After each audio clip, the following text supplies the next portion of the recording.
Quando se trata de estudar a natureza, os artifícios da matemática quebram muito o galho da gente. Por exemplo, quando a gente quer estudar o movimento de uma bola sendo lançada obliquamente. A gente pode descrever esse movimento por uma parábola no plano cartesiano associada a uma função quadrática. Não é que esses objetos matemáticos sejam o movimento da bola. Quando a bola está se movimentando, a gente não vê nenhuma função quadrática saltando por aí, nenhuma parábola, nem nada. Esses objetos matemáticos são artifícios que a gente usa, são coisinhas que a gente pega emprestado da matemática para descrever os fenômenos naturais que a gente estuda. E na física a gente faz isso o tempo todo. Um conceito matemático que a gente utiliza muito nos nossos modelos para descrever a natureza é o conceito de espaços métricos. Um espaço, ele pode ter uma dimensão, 2, 3, 4, até infinitas. Mas calma que a gente vai chegar lá. Agora, um espaço métrico, para ser considerado como tal, digamos que a distância entre as coisas nesse espaço precisa fazer sentido intuitivo. Então, a gente define certas propriedades que esse espaço deve satisfazer. A primeira propriedade diz que a distância entre dois pontos não pode nunca ser menor do que zero. Ela pode ser igual a zero, se e somente se os dois pontos coincidirem, mas menor do que zero nunca. A segunda propriedade diz que, dados os dois pontos A e B nesse espaço, a distância de A até B tem que ser a mesma coisa da distância de B até A. E a terceira propriedade, conhecida como desigualdade triangular, diz o seguinte: dados quaisquer três pontos A, B e C no meu espaço, se eu quiser, digamos, ir de A até C, eu posso fazer isso de duas maneiras diferentes. Ou eu vou seguindo uma linha reta de A até C direto, ou eu vou primeiro de A até B e depois vou de B até C. Das duas formas eu chego em C. A desigualdade triangular me diz que seguir uma linha reta de A até C vai ser sempre uma distância menor ou igual a ir primeiro de A até B e depois de B até C. Seria uma distância igual caso A, B e C tivessem alinhados dessa forma. Eu sei que essas propriedades parecem propriedades óbvias que se aplicam a qualquer espaço, mas acredite, a gente pode definir espaços que não as satisfazem, e esses não são espaços métricos. Mas aí já é algo muito abstrato para eu tratar aqui. Dentro de certos espaços métricos, a gente também pode definir o conceito de vetores, que nesse espaço de duas dimensões eu vou representar como sendo uma setinha, partindo da origem e apontando para um certo lugar. Esses vetores, eles têm que ter um comprimento maior ou igual a zero, sendo que somente é zero caso a extremidade coincida com a origem do vetor. Outra coisa é que a gente deve ser capaz de esticar e diminuir esses vetores caso a gente multiplique eles por algum número. Se eu multiplicar por 2, por exemplo, o vetor aumenta 2 vezes o seu tamanho. Se eu multiplicar por 1/3, ele diminui o tamanho em 3 vezes. E por aí vai. E a última definição é que quaisquer 3 vetores que formem um triângulo devem satisfazer também a desigualdade triangular. Quando eu tenho um espaço métrico em que eu posso definir vetores dessa forma, eu tenho um espaço métrico normado. E aí não acaba não. Dentro do espaço métrico normado, eu ainda posso definir propriedades como produto interno e completude. São propriedades um pouco menos intuitivas de se explicar, então eu não vou me aprofundar muito nelas, mas se vocês quiserem saber mais, é só consultar as referências que eu deixei na descrição. Basicamente, o produto interno ele permite a gente desenvolver a noção de ângulos nesse espaço. E a completude permite a gente utilizar os artifícios do cálculo. Então, quando eu tenho um espaço métrico normado que satisfaz produto interno e completude, eu tenho um espaço métrico normado completo com produto interno. Mas aí, para não usar esse nome todo, a gente chama o bichinho de espaço de Hilbert. O nosso espaço tridimensional é um exemplo de um espaço de Hilbert. Eu sei que parece só um monte de arrudeio desnecessário, só para dizer que espaço de Hilbert é um espaço onde ângulos e distâncias fazem sentido. Mas os matemáticos gostam das coisas bem explicadinha, bem rigorosa, e acredite em mim, a gente precisa desse rigor. Tá, mas como é que isso ajuda a gente a estudar a natureza? Então, uma coisa muito massa desses espaços é que eles são perfeitos para descrever estados de um sistema físico, principalmente na física quântica. Mas a gente já vai chegar lá. Por agora, imagine no mundo clássico mesmo que a gente está querendo descrever a posição de um objeto que se movimenta em duas dimensões. A gente pode então utilizar um espaço em duas dimensões, o nosso famoso plano cartesiano. E aí a gente pode representar a distância horizontal desse objeto como uma coordenada no eixo x e a distância vertical como uma coordenada no eixo y. Então, cada ponto nesse espaço bidimensional vai me dizer a posição do meu objeto.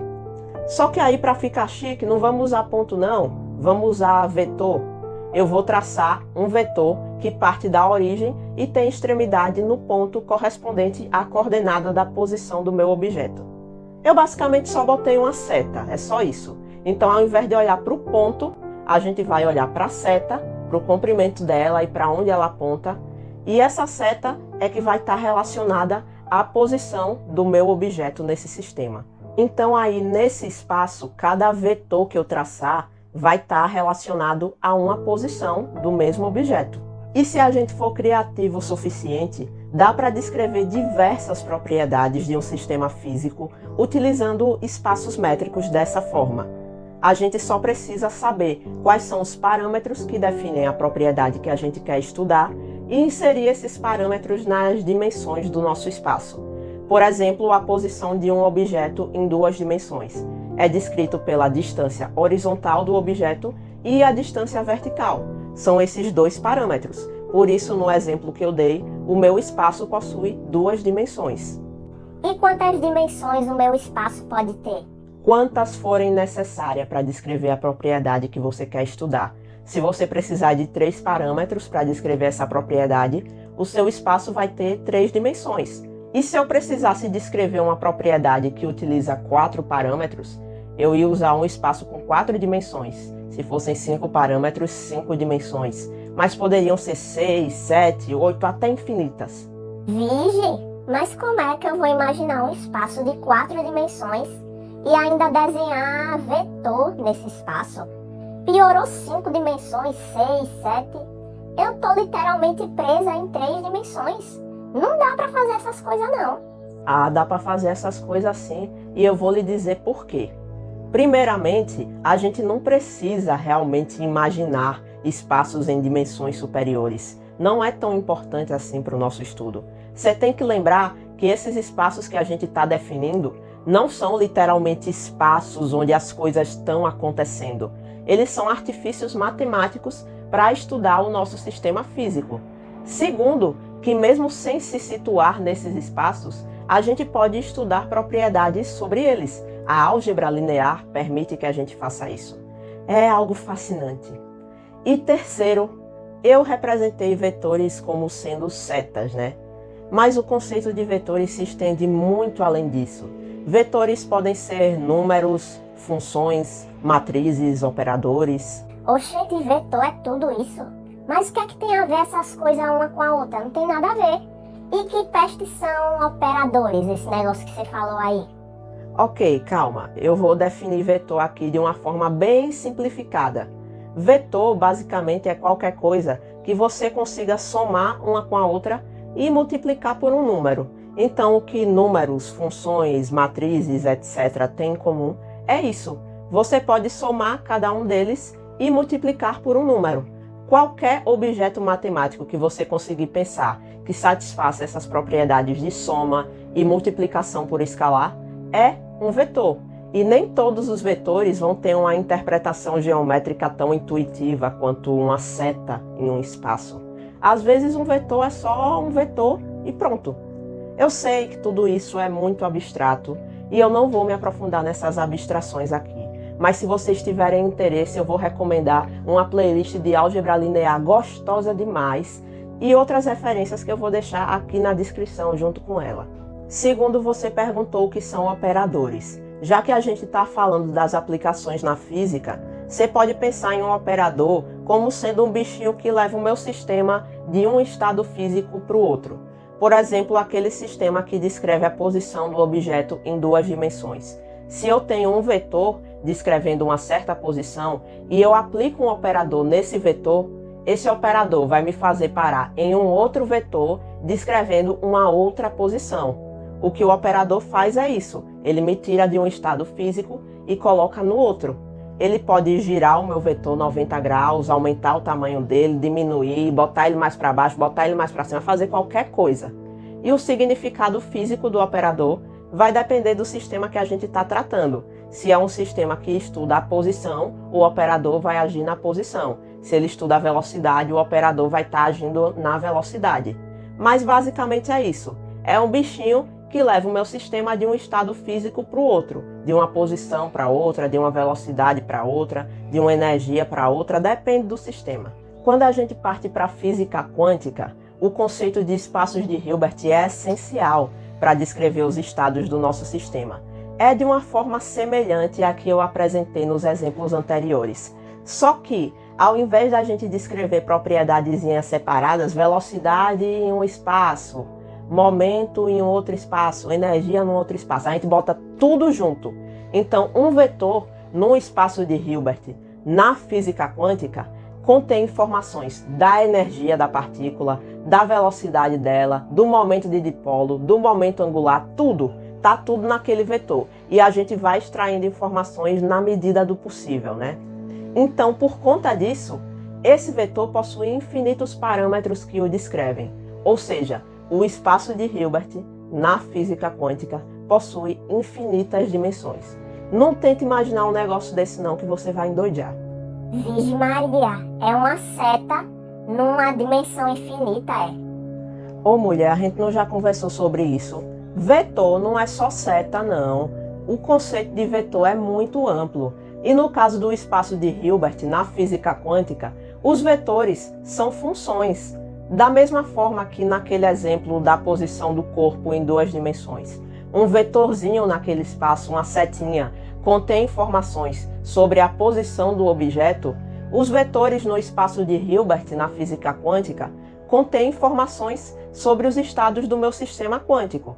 Só que eles contêm várias informações, a posição da partícula, a energia, o momento de dipolo, o momento angular. É tipo o vetor que a gente está acostumado a ver, só que na forma Super Saiyajin.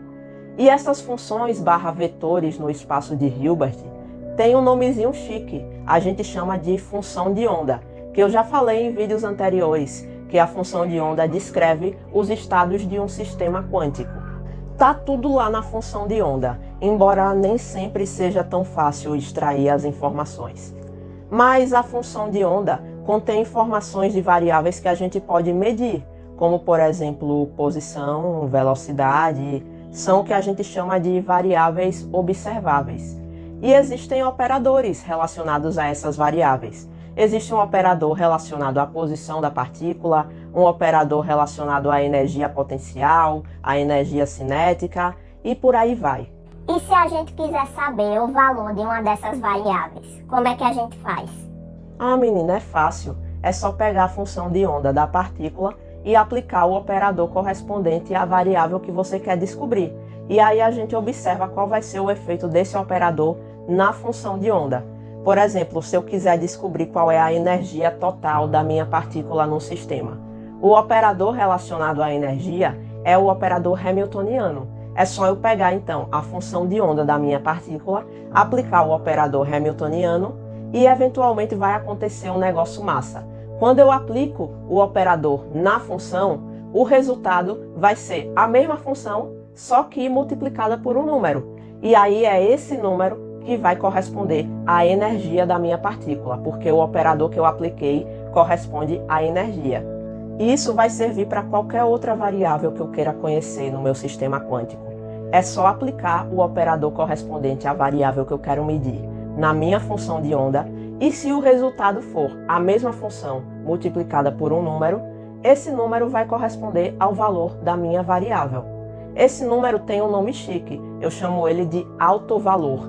E quando a minha função de onda possui um autovalor, ela é uma autofunção ou autovetor. Tá, Mas e se a função não tiver um alto valor para aquele operador? Tipo, se você aplicar o operador na função de onda e o resultado não for a mesma função multiplicada por um número, o resultado for um negócio doido. E agora, como é que faz? Ô mulher, você gosta de complicar as coisas, né? Mas vamos lá. Para esse caso aí que você falou, se isso acontecer, significa que a minha função de onda não é uma autofunção correspondente àquele operador.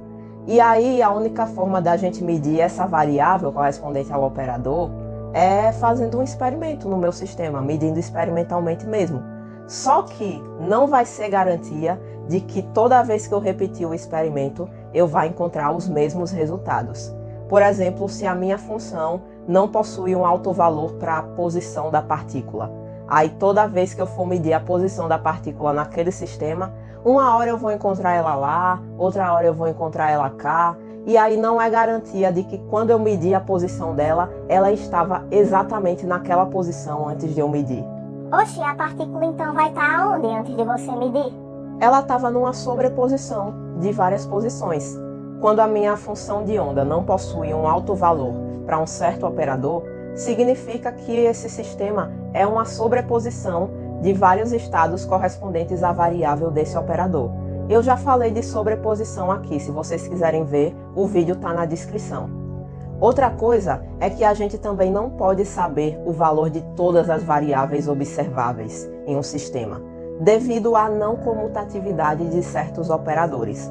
Um exemplo é que se você aplicar o operador posição na função de onda e depois aplicar o operador momento linear, não vai ser a mesma coisa de você aplicar primeiro o operador momento linear e depois aplicar o operador posição. Isso significa que esses dois operadores não comutam. E por conta disso, a gente não é capaz de saber ao mesmo tempo com exatidão o valor do momento linear e da posição de uma partícula. Isso é conhecido como o princípio da incerteza e eu também já falei sobre ele no vídeo anterior.